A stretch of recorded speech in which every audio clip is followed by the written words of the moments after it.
ជាតិយើងអ្នកកាន់សាសនាត្រូវដឹងច្បាស់ថាព្រះពុទ្ធចិនស្រីទ្រង់មានចពន់រាំងសីគឺព្រះរាស្មីទាំង6ពណ៌ផ្សាយចេញពីព្រះកាយទ្រង់រុងរឿងរិទ្ធិរុង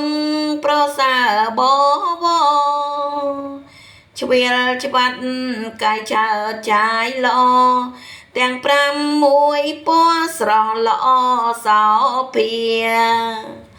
កំណើតនៃព្រះរាំងស្មី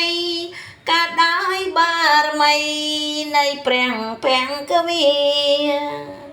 ធ្វើទានអត់មានរញរាកាដែរនៅជាព្រះពោធិ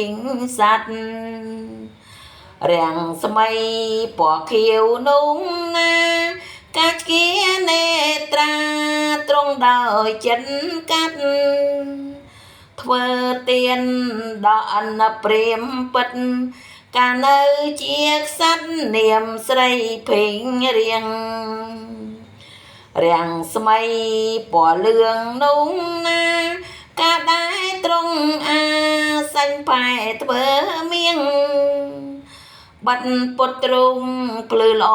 អោភៀងព្រះអិនជាងមាទ្រង់វ័យបណ្ឌិតរាំងស្មីក្រហមនោះណា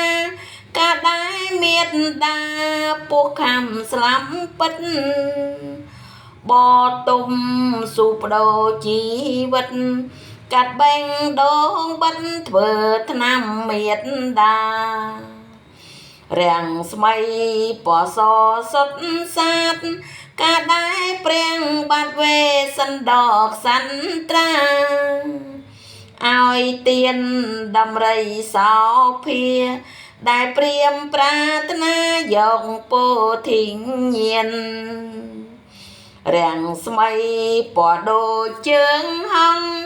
កាមេត្តាទ្រង់យ៉ាងចាប់យកបានវិជ្ជាធម៌អាសាញ់ខ្លួនប្រាំឲ្យយ៉ាងសាមានស៊ីបដូរជីវិតរាំងស្មីភ្លឺភ្លេងពួនរាយ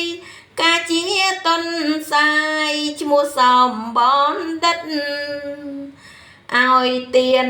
សាច់ឈាមជីវិត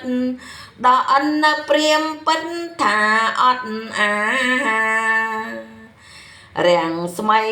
ខៀវលឿងក្រហមសហងស្បានព្រមភ្លឺភ្លេងអងចាត្រូវជា6ប្រការក្មេងចាំងក៏មកចូលចាំទុកអើយ